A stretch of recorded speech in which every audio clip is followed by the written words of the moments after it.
ভালোবাসা কি? যদি রূপ দেখে কাউকে ভালোবাসো, সেটা ভালোবাসা নয়, সেটা বেছে নেওয়া।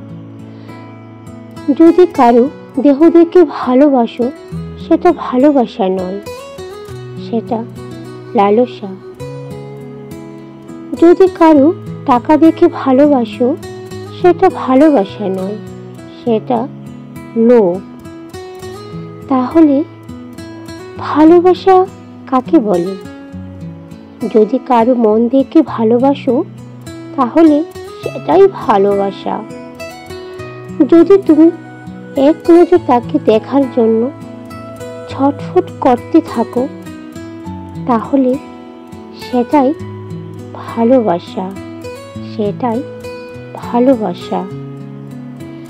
লেখা সৌমিত্র চট্টোপাধ্যায়, কণ্ঠে আমি পঞ্চতপা।